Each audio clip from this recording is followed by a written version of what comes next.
Some armies win battles. Others make enemies question every life choice that led them to the battlefield. Today we're talking about 33 elite forces from history that were so terrifying, weird, disciplined, or completely unhinged that fighting them felt less like war and more like being personally cursed by the timeline. From camel cannons to warrior monks, from silent night bombers to soldiers who treated fear like a hobby, history brought the nightmares and somehow gave them uniforms. 1. Shinobi were not movie superheroes in black pajamas doing backflips under moonlight. They were the dirty work specialists of feudal Japan, hired for spying, sabotage, arson, ambushes, and the kind of problem-solving that never appears on a noble family's official brochure. Their real power was not fair combat, it was unfair everything. A shinobi might enter a castle as a servant, a monk, a merchant, or that suspiciously boring guy nobody remembers. Some later traditions claim they used poisoned or filthy blades because even a tiny cut could become a death sentence before antibiotics. Was every ninja dipping weapons in garbage like a medieval biohazard intern? Probably not. But the point is clear. Fighting them meant you were not just facing a soldier. You were facing bad information, bad lighting, bad luck, and possibly a rusty little blade with the hygiene standards of a swamp rat. 2.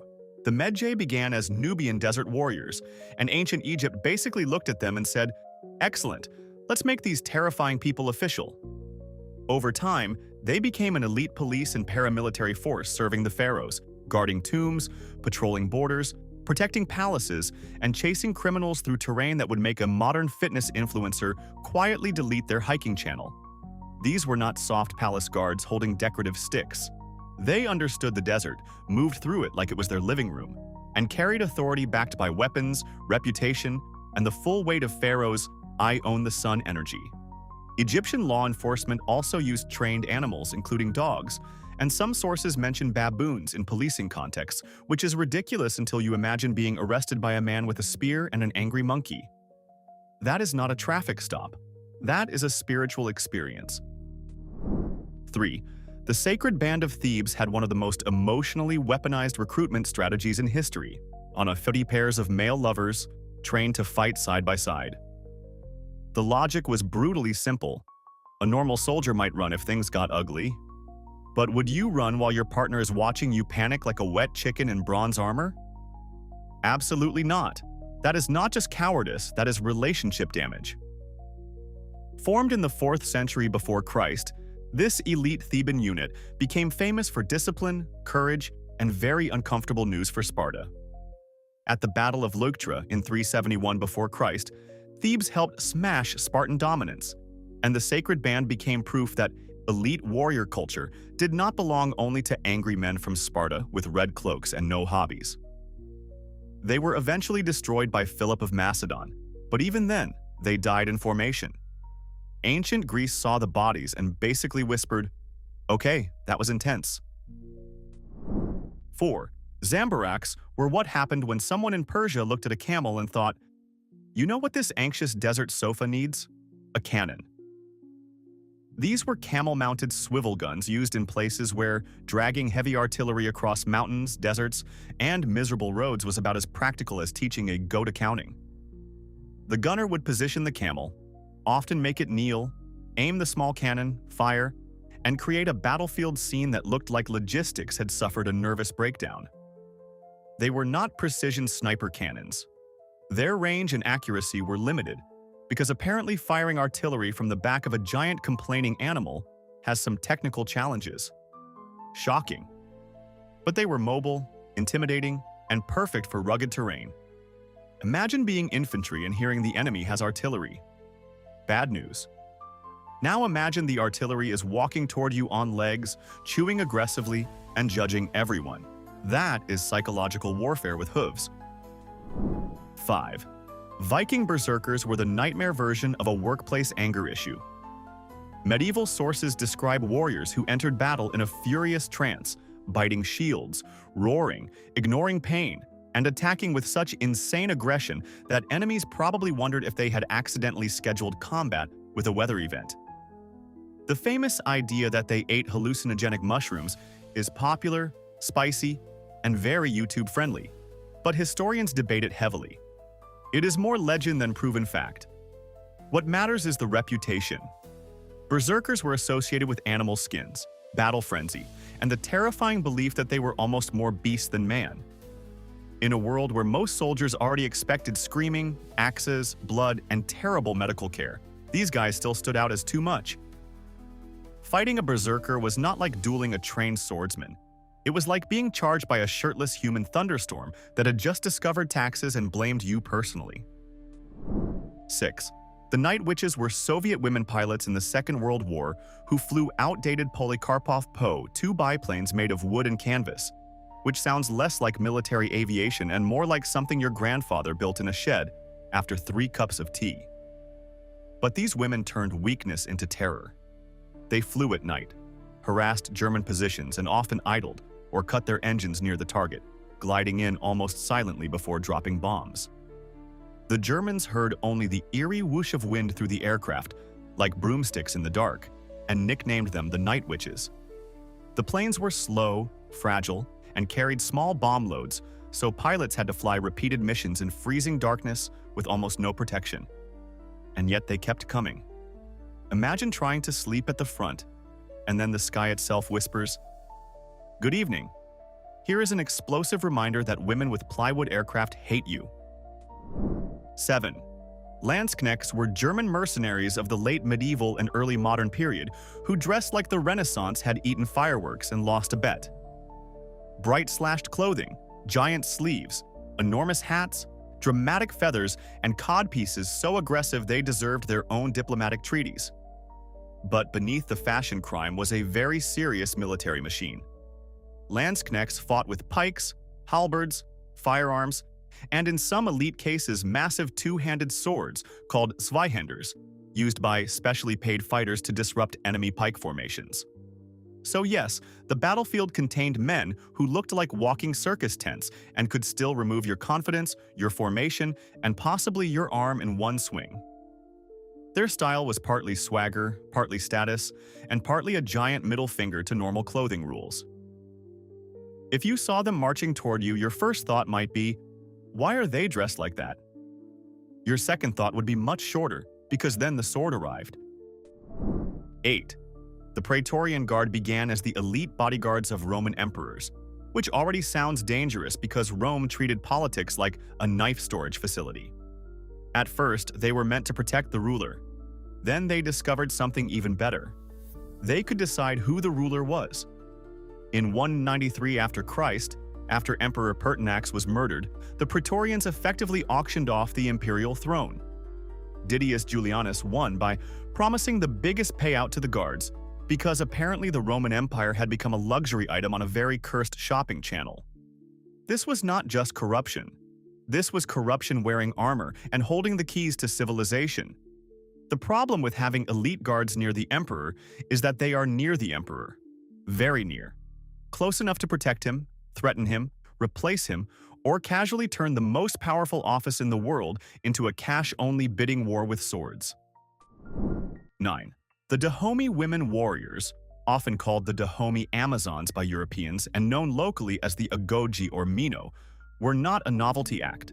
They were a disciplined military corps in the Kingdom of Dahomey, in what is now Benin, and they trained for war with terrifying seriousness. European observers, often shocked and biased, described brutal drills, thorn hedges, weapons training, and public displays meant to prove that these women were not there for ceremonial decoration. They were royal soldiers, bodyguards, raiders, and battlefield fighters in a militarized state that built much of its power through conquest and the Atlantic slave trade. So yes, the image is fierce, but the history is also dark. Their enemies did not fear them because they were women warriors in some cute, inspirational poster way. They feared them because an organized unit with muskets, blades, and absolute discipline was coming forward, and nobody on a battlefield gets bonus safety points for being surprised. 10. The Hussites of 15th century Bohemia looked at armored crusader knights and decided the best response was not more knights, but angry farm equipment with cannons. Under Jan Žižka, a commander who continued winning even after becoming blind, Hussite forces used war wagons as mobile fortresses. These wagons could be chained together, reinforced, packed with crossbowmen, handgunners, pikes, flails, and small artillery, creating a defensive wall that turned cavalry charges into expensive horse-powered mistakes. Picture noble knights in shining armor thundering toward what they think is a peasant rabble, only to discover the peasants have built a rolling murder fence. The Hussites were religious rebels fighting crusades called against them, and their wagon tactics helped weaker infantry resist the military elite of Europe.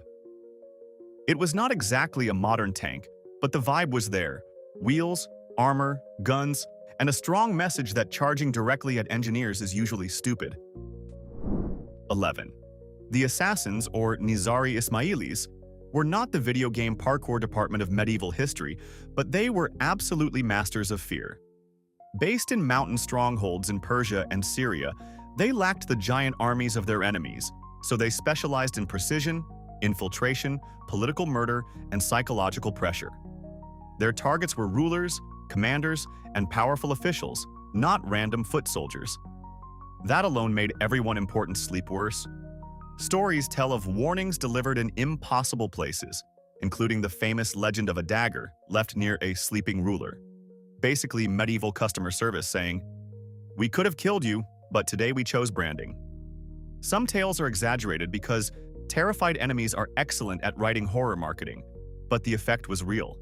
The assassins turned limited manpower into strategic dread. Why fight 10,000 soldiers when you can make one king wonder whether his pillow has become a death threat? 12. The Polish winged hussars were elite heavy cavalry who looked as if someone had combined a knight, an angel, and a very expensive peacock with anger management problems. Active in the Polish-Lithuanian Commonwealth, they became famous for devastating charges, long lances, disciplined formations, and dramatic wings attached to saddles or armor. Did those wings actually create terrifying sounds that panicked enemy horses? That part is debated, and historians are not all standing in a circle nodding yes. But the visual effect alone was not subtle. Imagine a wall of armored horsemen charging at you with feathers rising behind them, like the cavalry section of Judgment Day. Their greatest victories came from timing, training, shock power, and an ability to break enemy lines before those lines finished regretting their choices. The wings were the legend. The lance was the problem. And when the hussars arrived, the problem arrived at full gallop. 13. Shaolin monks are often imagined as peaceful martial artists, calmly floating through mist. But in 16th century China, some of them were hired to fight Wokou pirates along the coast. Yes, Buddhist monks fighting pirates. History occasionally writes episodes like it is trying to win a bar argument. The Ming government struggled with pirate raids, and Shaolin fighters were known for staff combat, especially with heavy iron staffs. Accounts of their campaigns describe ruthless fighting, not gentle movie choreography. These monks were not politely tapping pirates on the wrist and offering tea. They were cracking bones with metal sticks while still technically belonging to a religious institution. That tension is exactly what makes the story so wild. On one hand, spiritual discipline, meditation, and self-control. On the other hand, a pirate realizing the calm, bald man in front of him has chosen violence with exceptional posture. Zen apparently can hit very hard. 14. The Arditi were Italy's elite assault troops in the First World War, and their name literally meant the daring ones, which is a very polite translation for men who volunteered to attack trenches with daggers and grenades. Formed in 1917, they were designed to break the deadlock of trench warfare by storming enemy positions before normal infantry moved in. Their equipment often included hand grenades, pistols, light automatic weapons, and the famous assault dagger. In the tight, filthy, smoke-filled world of trenches, a long rifle could become awkward, but a knife was personal, fast, and deeply unpleasant. Their motto and culture leaned hard into reckless courage because apparently walking into machine guns required some motivational branding. To Austro-Hungarian soldiers, the Arditi were not just another infantry unit. They were the men who appeared after the bombardment, close enough that the fight stopped being warfare and became a nightmare in arm's reach. 15. The Cossack Kharakternyky belong partly to history and partly to folklore, which is exactly why they were terrifying. Among the Zaporizhian Cossacks of Ukraine, Kharakternyky were legendary warrior sorcerers said to possess impossible abilities. Enemies and storytellers claimed they could catch bullets, breathe underwater through reeds, turn into wolves, heal wounds, become invisible, or escape death through pure battlefield weirdness. Did Ottoman or Polish soldiers literally face werewolf bullet catchers? No historian should say that with a straight face unless trapped at a very strange dinner party. But legends matter because fear matters. The Zaporozhian Cossacks were already skilled fighters, raiders, horsemen, sailors, and masters of irregular warfare. Add supernatural rumors, and suddenly every ambush feels cursed. The Kharakternyky myth turned elite warriors into psychological fog. If a man is brave, you might fight him. If people say he cannot die, you begin negotiating with your own bladder. 16. Aztec jaguar and eagle warriors were elite fighters in the Mexica military system, and they did not dress that way because subtlety was trending. Jaguar warriors wore jaguar skins. Eagle warriors wore feathered eagle suits, and both represented terrifying achievement, status, and combat experience. Their weapons included the Makuayuidal, a wooden club sword edged with razor-sharp obsidian blades. Obsidian can be sharper than steel, but brittle, which means the weapon was both horrifying and annoyingly delicate, like a glass chainsaw from a nightmare crafts fair. Spanish accounts claimed Makuayuidals could badly injure or even decapitate horses, and whether every story grew in the telling, the message was clear. This thing was not decorative. Aztec elite warriors often aimed to capture enemies for sacrifice rather than simply kill them, which somehow makes the battlefield even worse. Losing did not just mean death. It might mean becoming part of someone else's religious calendar. 17. The Varangian Guard were Viking, and later Norse, Anglo-Saxon, and other northern warriors hired to protect the Byzantine emperor in Constantinople. Because when your empire is full of court intrigue, poison, coups, and relatives with suspicious smiles, sometimes the best bodyguards are foreigners with giant axes who do not care about local gossip. The Varangians were famous for loyalty to the office of emperor and for fighting with brutal effectiveness. Byzantine writers admired their discipline and terrifying presence. One of the strangest privileges associated with them was the right of palace plunder after an emperor's death, known in Old Norse tradition as Palutasvarf. Basically, when the ruler died, the axemen could grab treasure like it was a royal Black Friday sale, except with more helmets and fewer receipts. It was a bizarre incentive program. Protect the emperor while he lives, then loot politely when the paperwork of mortality is complete. 18. The Comanche became one of the most formidable horse cultures in North America, and their battlefield skill was built on riding that looked physically illegal. After horses spread across the plains, Comanche warriors mastered mounted archery, raiding, sudden attacks, and escape tactics with astonishing speed and precision. They could shoot from horseback, maneuver at full gallop, and use the horse itself as cover, sometimes hanging low along the animal's side so enemies saw more horse than human. For opponents armed with muskets or early firearms, that was infuriating. You are trying to aim at a warrior, but the warrior has temporarily become a rumor attached to a horse. The Comanche did not need fortress walls. Mobility was the wall. Distance was the shield. Speed was the weapon. Spanish, Mexican, Texan, and American forces all learned that chasing Comanches across open country was less like pursuing an army, and more like arguing with a thunderstorm on horseback. 19. Gurkhas from Nepal built a fearsome reputation in British service through mountain toughness, discipline, and a knife that looks like it was designed by someone who wanted a blade and a hatchet to settle their differences. The kukri is curved forward, giving it brutal chopping power, and it became the signature weapon of Gurkha soldiers. The famous line that a kukri must taste blood before returning to its sheath is more myth than rule, because the kukri is also a practical tool used for farming, cutting, and daily work. But as legends go, it is extremely effective. Gurkha courage is not myth, though. Their battlefield record across the 19th and 20th centuries made enemies take them seriously very fast. Many stories of individual Gurkha bravery sound exaggerated until you remember military history keeps handing them medals. If a Gurkha drew a kukri near you, the important question was not folklore, it was distance. 20. The Mamluks were an army of enslaved military elites who looked at their masters and eventually thought, "Interesting system. We will be in charge now."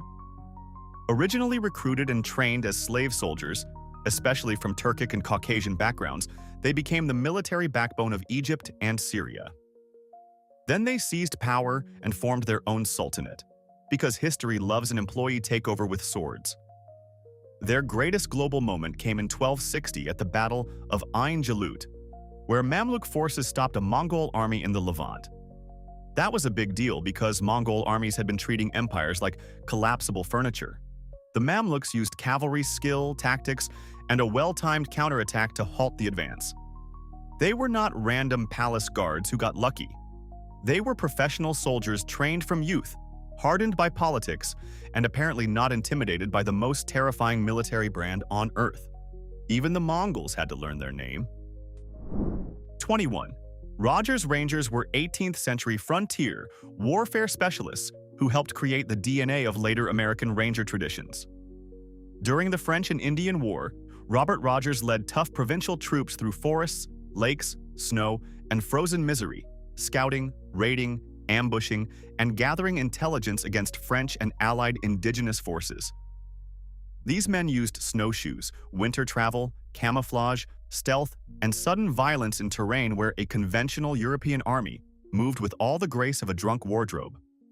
Some accounts describe winter movement over frozen lakes and rivers, even skating in certain situations, which sounds whimsical until you remember the destination was usually an ambush. Their rules of ranging emphasized moving quietly, avoiding predictable routes, and never doing the obvious thing.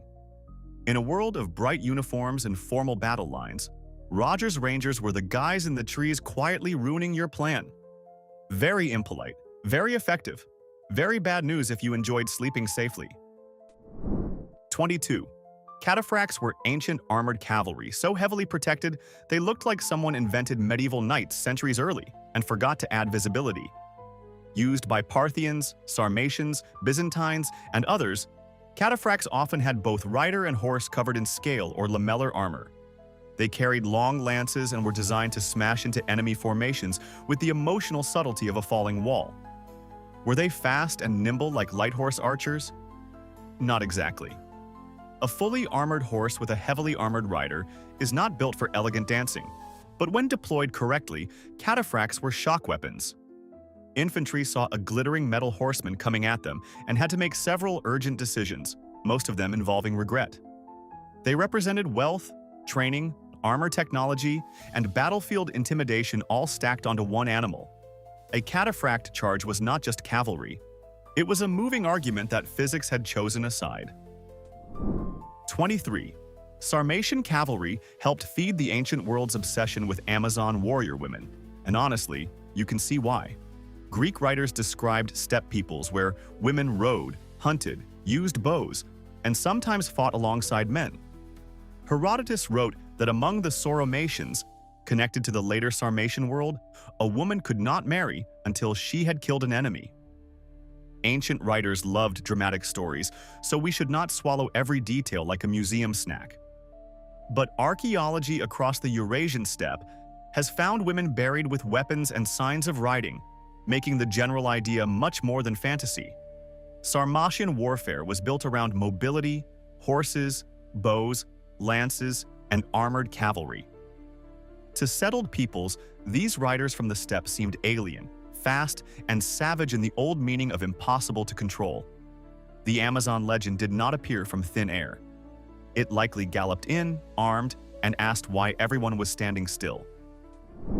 24. Napoleon's old guard were elite veterans so experienced they had basically survived an entire career of Europe trying to kill them. They wore tall bearskin caps, carried themselves with terrifying confidence, and became the most famous formation in Napoleon's army. Their nickname, the Grognards, means the grumblers, because they were supposedly allowed to complain in front of Napoleon in ways other soldiers could not. Imagine being so elite that whining becomes an official privilege. But they had earned it. These were hardened veterans, not fresh recruits with shiny buttons and optimistic mustaches. On the battlefield, their presence could stabilize French morale and frighten enemies who knew exactly who had just arrived. The Old Guard was often held in reserve, which made them even more psychologically powerful. If Napoleon had not used them yet, the enemy knew the final boss was still waiting backstage, adjusting his bearskin hat and judging everyone's posture. 25. Zulu Impi under Shaka transformed warfare in southern Africa through discipline, mobility, and close combat shock. Shaka is credited with promoting the short stabbing spear known as the Ikolwa, along with larger shields and aggressive tactics that forced warriors into hand-to-hand fighting. Tradition says he toughened his soldiers by making them discard sandals and harden their feet, even stamping down thorn branches, because apparently normal military training was too cozy. The Zulu system used age regiments, fast movement, and the famous buffalo horns formation, with the center pinning the enemy while the horns swept around the flanks. This was not random screaming with spears. It was organized, drilled, and terrifyingly physical. Enemies who expected distance fighting suddenly had Zulu warriors closing fast, shield to shield, spear point first. Shaka's reforms turned the Impi into a machine built for speed, pressure, and the deeply unpleasant moment when the battle became face-to-face. 26. The Harlem Hellfighters, officially the 369th Infantry Regiment, were an African-American unit in the First World War that fought longer in frontline combat than any other American regiment of the war.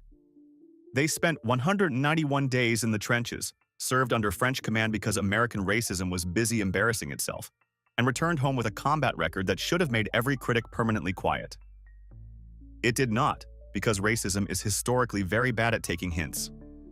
The unit became famous for courage, endurance, and brutal close combat.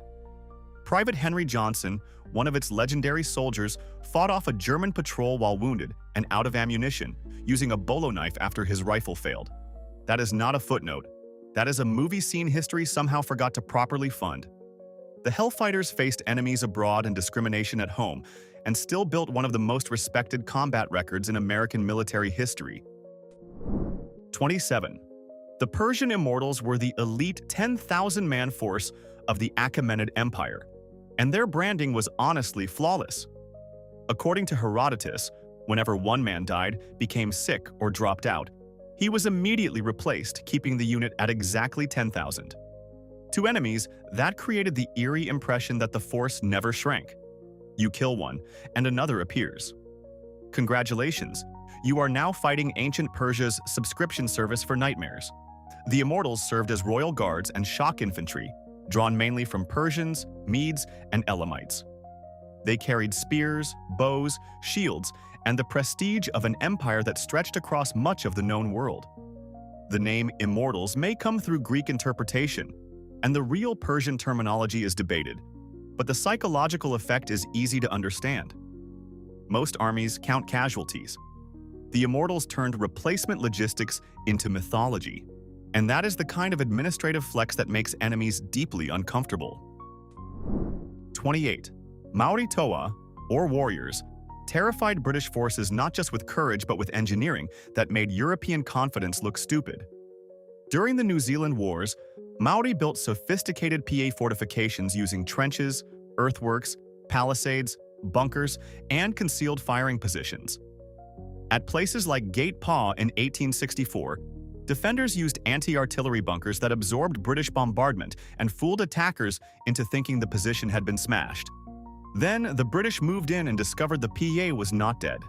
It was waiting. That is a very rude thing for a fortress to do. Maori warriors also used haka, fierce posture, facial expressions, weapons, and group rhythm to intimidate enemies and prepare themselves mentally for battle. Europeans often misunderstood what they were seeing, dismissing it as savage display while walking directly into military innovation. The real horror was not just the haka. It was realizing the people you underestimated had built a battlefield trap out of earth, timber, and patience. 29.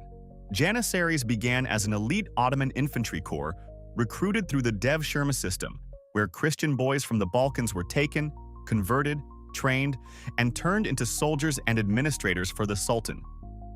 It was brutal, systematic, and incredibly effective. The Janissaries became one of the first standing infantry forces in Europe to use firearms as a central weapon, helping the Ottoman Empire expand across continents. At their height, they were disciplined, loyal, and terrifying. Then, over time, the terrifying elite guard discovered politics, money, marriage, trade, and the ancient military hobby of refusing reform. They became a power block inside the state, influencing succession, mutinying, and sometimes deposing or killing sultans. So the Ottoman ruler had a problem. His elite army protected the empire, but also occasionally treated the government like a customer service desk with hostage options. The Janissaries were proof that creating super soldiers is exciting until they unionize with muskets. 30. Mangudai, the elite Mongol horse archers, turned running away into a murder strategy. Mongol armies were masters of the feigned retreat. They would appear to panic, flee, and invite enemies to chase them. A less disciplined army would break formation, smell victory, and sprint forward like idiots chasing a coupon. Then the Mongols would turn in the saddle and fire arrows backward while still riding away, using the famous style often called the Parthian shot. By the time the pursuers realized the retreat was bait, their formation was stretched, tired, confused, and being processed into history. Mongol horse archers lived in the saddle, carried composite bows, changed horses, coordinated signals, and treated distance like a weapon. Fighting them was maddening because they refused to stand still and politely be stabbed. They chose when to engage, when to vanish, and when to make your cavalry look like a tragic participation trophy. 31. The Spanish tercio was a walking fortress made of pikes, swords, armor, discipline, and gunpowder. Emerging in the 16th century, tercios combined pikemen with arquebusiers and later musketeers, creating formations that could resist cavalry and deliver firepower. From a distance, they looked like a giant human hedgehog that had learned to shoot. Cavalry charging a tercio faced long pikes. Infantry approaching it faced bullets. Everyone involved faced Spain's very confident opinion that disciplined infantry could dominate Europe. For roughly a century and a half, Spanish tercios became famous across battlefields from Italy to the Low Countries, shaping early modern warfare. They were not invincible, because no formation is, and eventually new tactics and more flexible armies caught up. But during their peak, facing a tercio meant attacking an organized block of professional violence that moved slowly, held together, and turned panic into geometry. Very elegant, very lethal, extremely bad for horses. 32. Apache warriors of the American Southwest were feared because they understood land, endurance, stealth, and raiding with terrifying precision. They moved through deserts, mountains, and scrubland that punished outsiders almost immediately. Some accounts credit Apache fighters and scouts with covering extraordinary distances on foot, sometimes around 50 miles or more in a day, while soldiers pursuing them suffered from heat, thirst, and the emotional collapse that comes from realizing your enemy treats the desert like a hallway. Their hiding skills became legendary. U.S. soldiers sometimes described Apaches vanishing into terrain where it seemed impossible for a human body to disappear. That was not magic. It was knowledge, shadows, rocks, grass, timing, silence, and patience. Apache warfare relied on ambush, mobility, small groups, and intimate geography. To fight them, you had to survive the landscape first. The Apache had already made the landscape part of the army, which is frankly unfair but extremely effective. 33. The Teutonic Knights were crusading warrior monks who combined religious vows with heavy armor, military discipline, and the general vibe of men who considered diplomacy something you did after sharpening the sword. In the Baltic, they built castles, conquered territory, fought pagans, Orthodox Christians, and rival powers, and created one of medieval Europe's most intimidating military orders. Their black crosses on white mantles became a symbol of holy war with very sharp edges.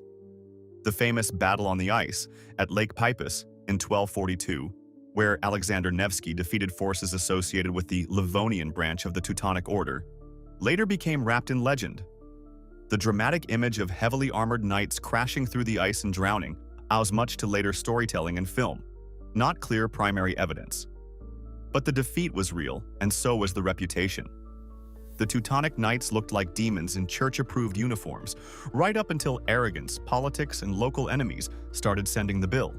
So, that was 33 elite armies that made entire kingdoms, empires, and very confident men in expensive armor suddenly remember they had urgent business somewhere else. But now, I want the comments to get violent, respectfully. Which legendary force did we criminally leave out? Spartans, samurai, Vikings? Some unit so brutal it makes this list look like a school field trip? Drop the name below. Defend it like your honor depends on it. And if you enjoyed watching history behave like a maniac, hit like and subscribe.